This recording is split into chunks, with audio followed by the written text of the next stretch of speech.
Hey, your friend,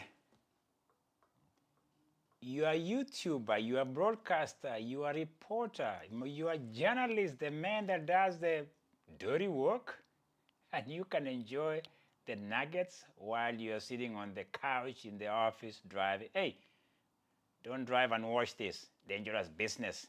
Hey, thank you for being my subscriber, my friend. It's always good to be grateful for everything.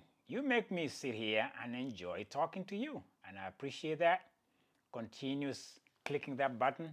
Don't allow the AI to do that for you because I like to be organic. I like the originality of anything.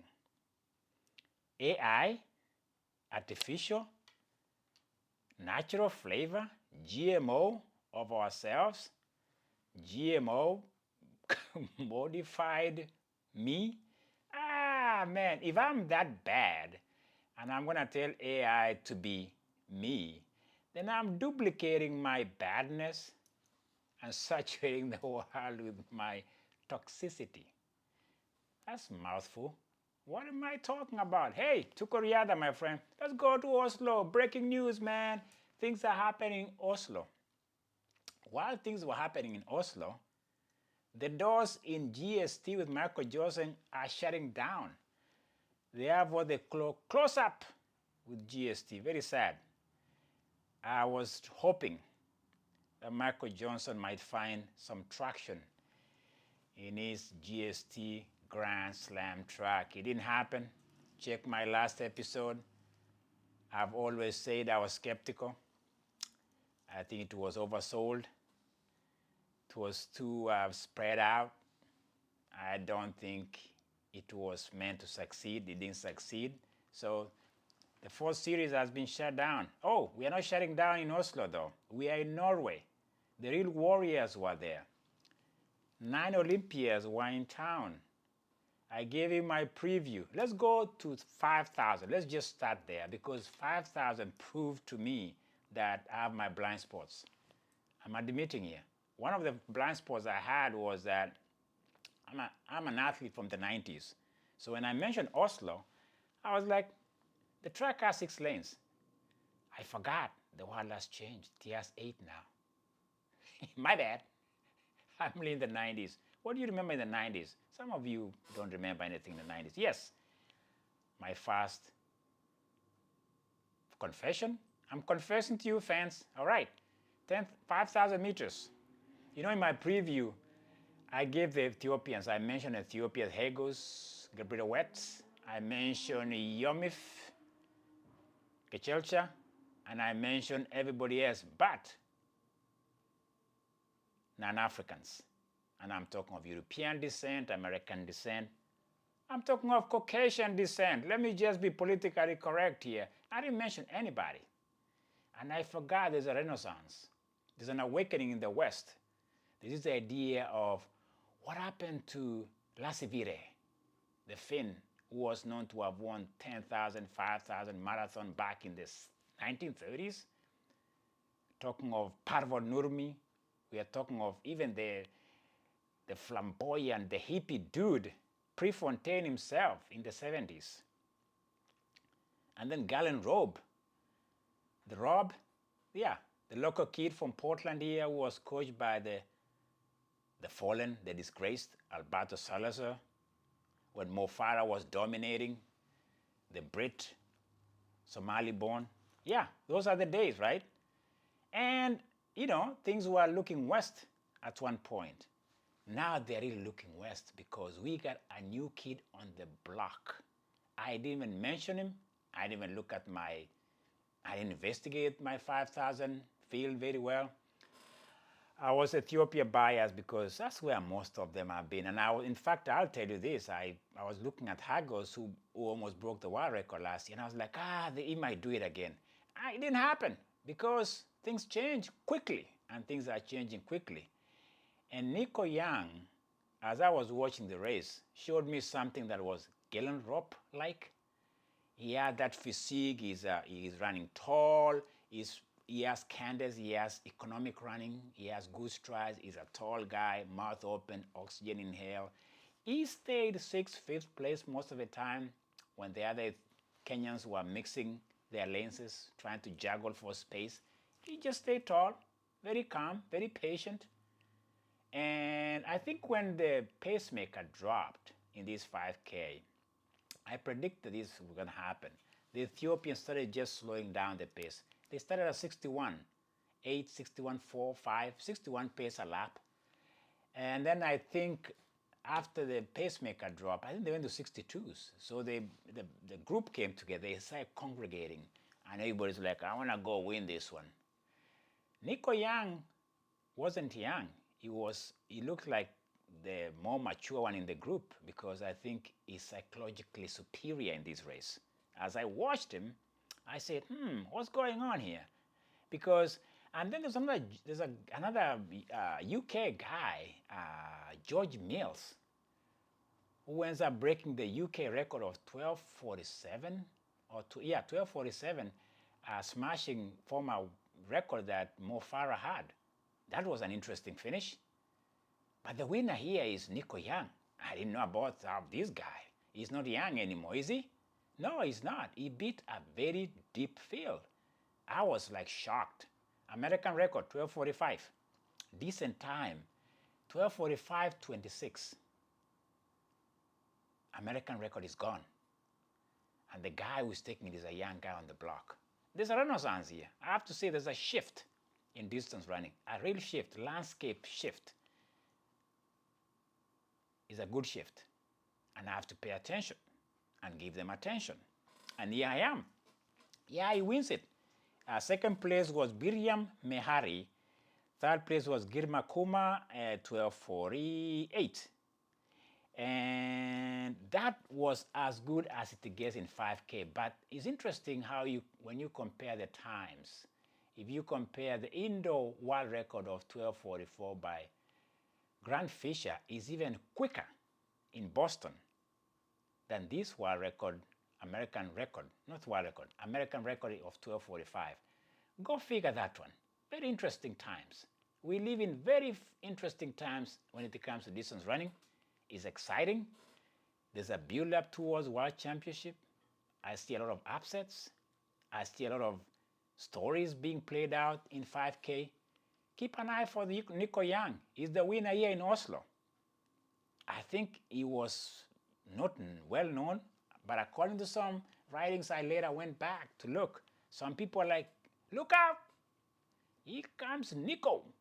Nico Young, 12:45.26. American record, smashed, gone. Next, let's go to the ladies' 3,000 meters steeplechase. I said babyface Faith Cherotich against Winfred Yavi, the Bahrainian gold medalist against bronze medalist. In my predictions, in my preview, I gave the Bahrainian a little bit of an edge. Like I told you, I'm biased. If you don't have bias in anything, you're not doing anything exciting. You don't take a risk. When you have a bias, you have to take a risk. I took a risk. I said because Faith had beaten her in Doha, the tables are going to be turned on her in Oslo. Faith must have been listening. Cherotich says, I'm not babyface anymore. I'm a grown-ass woman. And she announces this by thumping the Bahrainian to second place as Faith Cherotich won in 9:02.60 to 9:02.76. Third place went to my favorite Tunisian consistent runner, Wanyonyi Marwa in 9:06.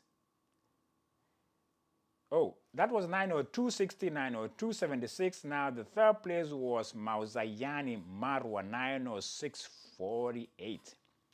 There you go. Tunis and Tunisian was third place. The Bahrainian has to contend with second place as the winner says, I'm here and have matured in 3,000 steeplechase. There you go, girl. Go Faith. She's very faithful, by the way, to 3,000 steeplechase. Very consistent. She spoke, and the world is paying attention now. She's just come of age.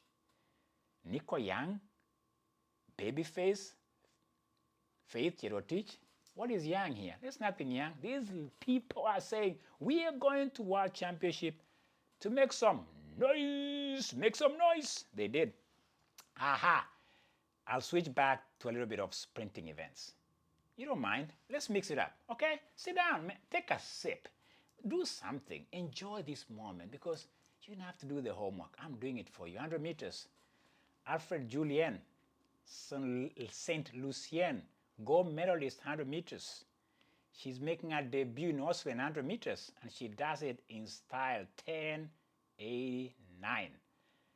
Current second place was Talou Smith and the Briton Asher Smith. Sandwiched was the winner.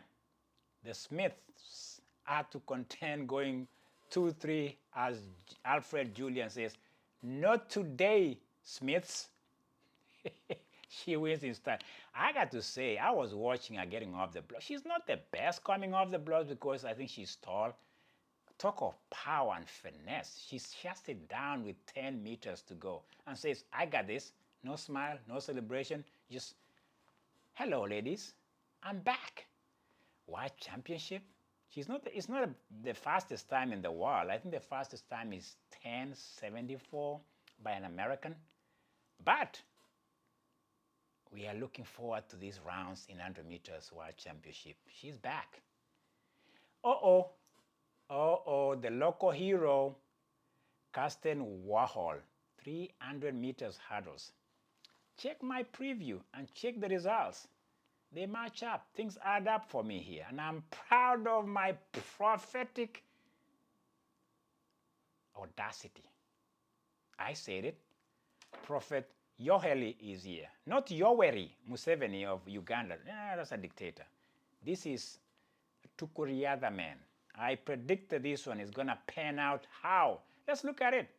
Who are the top 3 dogs I mentioned again? I say we're going to have Dos Santos, Rai Benjamin, and Karsten Warholm. It just played out exactly as I said. But the backstreet was interesting because Rai Benjamin had Warholm into the last 2 hurdles of the 300 meters hurdles. The last 2 hurdles. I think they had 8 hurdles they had to go through for 300. I thought he had him. But this is the beauty of Oslo. Warholm was at home. And the Norwegians are notoriously passionate about their local heroes or local boys. I tell you what, Warholm has that rock and roll personality. This guy coming into the home straight, his speed kind of takes over for him. Rai Benjamin chops and clips the last hurdle, and Warholm finds him. He smells blood. He's a Norwegian. The old Norwegian comes back on him, wins in world record 32:67, 33:22, 33:38. Dos Santos third, Rai Benjamin second, and the world record, and the local boy goes, the stadium goes crazy. He went WWE on his shirt, rips it off, shows his muscles, and the crowd goes wild. The winner takes it all. That's the world record for you, my friend. 32:67. Warholm is woke and he's ready to win. All right? Take that to your bank account. I called it and I saw it in my crystal ball, my prophetic. The powers are working. Please, look at this guy. Bragging rights, man. Go Warholm. I'll say this. If I lose in 5,000, I didn't mention Nico Young, I'll say I won in this one with Karsten Warholm. Hey, happy for the local guy. Hey, javelin. Aha, javelin? Japanese? Who was that? Kitaguchi? Haruka? 64-63, she wins it. Serbian Vilagos Adriana, 63-78. Why am I talking about Kataguchi? Haruka, I've been mentioning World Championship. We are having this movement towards the World Championship in September in Tokyo. She's going to be the billboard girl. if you're gonna go to Japan, can you guys just maybe go find for me to go there? I can report from you from the ground zero. I had a report about Kitaguchi Haruka, javelin, my friend. She's gonna be the face on the last day of the World Championship in Tokyo. She wins in Oslo. It's her debut. She wins, okay? How does she perform in Tokyo? That's why we go there. That's why we go to watch, and that's why me and you are gonna be interacting and seeing what happens in Tokyo, Japan comes World Championship. Woo! Oslo, my friend. That's why we like sports. It's a never-ending excitement because there's another event we need to mention here, guys. The real event that drives me to the top of the mountain of Mount Elgon. Mount Elgon is a mountain that borders Kenya and Uganda. It's a beautiful mountain known for its beauty of canopy of natural trees. A young man who never went to college or high school or whatever, Emmanuel Wanyonyi, soft-spoken, not fluent in English. He was here in 800 meters. Is his second of the season. I told you so. Watch yesterday preview. I told you he's going to 142. Did I tell you that? I did. Again, my prophetic powers are coming to play. Not really. It's just me yapping. But again, he ran 142.78. I watched the race. I think he's finding his groove. His confidence is growing as we move forward towards the World Championship. Emmanuel Wanyonyi wins. Second place was Mohamed Atwani and Jamel Sechati from Algeria. And the Spaniards was second. And they were closing in on Wanyonyi. I saw the closing in. They were like, where are you going, Wanyonyi? They pulled behind him. Wanyonyi, I think, checked his rearview mirror and he says, not today. Satan? Oh, I didn't call them Satan. They should be competition. Okay, that's what happened in the 800. It was a good one. I like his post-race interview. And this is where I have to say, when you start to see maturity in a young man or a young woman or a young athlete, you start to appreciate it. His English has really grown. Like I told you, he didn't go to school. But I think international travels opens your brain. You learn a lot. I'm proud of this Wanyonyi guy. He's doing well for himself. He's finding that language to express himself. And he said one thing about the 800 meters that I'll just paraphrase here. It's going to take somebody running better than 141 in the World Championship. This guy's talking of world records. That's what he's trying to tell us. And if Tokyo is the place, on any other stage or 800 meters, this guy gets really excited. Excited. That's a Kenyan accent, by the way. Listen, I enjoy just telling you what I saw or what I read. What are you hearing? Give me some comments if you saw the Oslo Bislett, because things were beautiful there, my friend. I didn't share the whole thing because it's going to take me 2 hours. I know you gave me 2 minutes, but at least it's a condensed version of Diamond League from Oslo, my friend. It was beautiful. World record gone. Warholm at the top wins it in world record 32.67. Wanyonyi, told you so. Faith is faithful to 3,000 steeplechase, wins against our nemesis from Bahrain. And we got a new kid on the block. The Renaissance, the American discovery. Hey, let's make America great again in distance running. Oh, I might run with that. I think I might be running for office just with that logo. Making America great again in distance running. Let me find the acronym for that. Nico Young, bravo, man, 12:45. 26 American record, smashed. Another record gone there, 300 meters hurdles. It's kind of not the real event, but Warholm doesn't care. He does it in front of the crowd. It's me again reporting from Oslo Bislett, the Nobel Prize city of the world. It was me. Love, my friend. is all that matters. AI as love, good luck with that.